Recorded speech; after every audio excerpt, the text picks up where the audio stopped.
இந்த பஞ்சகவ்ய விளக்கு எல்லாருமே கேள்விப்பட்டிருப்பீங்க. அதை எதில் செய்வாங்க அப்படின்றதும் உங்களுக்கு தெரியும். பசு மாட்டிலிருந்து வரக்கூடிய 5 விதமான பொருட்களிலிருந்து செய்வது தான் இந்த பஞ்சகவ்ய விளக்கு. இந்த ஒரு விளக்கு உங்க வீட்டில் பல ஹோமங்கள் செய்த பலனையும் புண்ணியத்தையும் கொடுக்கக்கூடியது, அந்த நன்மைகளையும் கொடுக்கக்கூடியது. இப்போ நம்ம வீட்டில் எதற்காக ஹோமம் செய்வோம்? வீட்டில் தொடர்ந்து பிரச்சனைகள், தொடர்ந்து ஏதோ தீய சக்திகளின் நடமாட்டம், எந்த சுப காரியங்களும் நடக்கலை, வீடே ஏதோ அமானுஷ்யம் சூழ்ந்த மாதிரி இருக்குது அப்படின்னா நம்மளை ஹோமம் செய்ய சொல்லுவாங்க. அந்த தோஷ நிவர்த்திக்காகவும் நம்ம ஹோமம் செய்வோம்.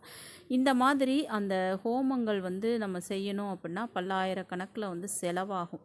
அதை சிலர் அப்புறம் செய்வோம்னு தள்ளிக்கிட்டே போவீங்க. அந்த மாதிரிலாம் இருப்பவங்க இந்த ஒரு தீபத்தை நீங்கள் தொடர்ந்து உங்கள் வீட்டில் ஏற்றிக்கிட்டே வாங்க. இந்த பஞ்சகவ்ய விளக்கை நிச்சயமாக உங்கள் வீட்டில் அந்த ஹோமம் செய்த பலன்கள் கண்டிப்பாக கிடைக்கும்.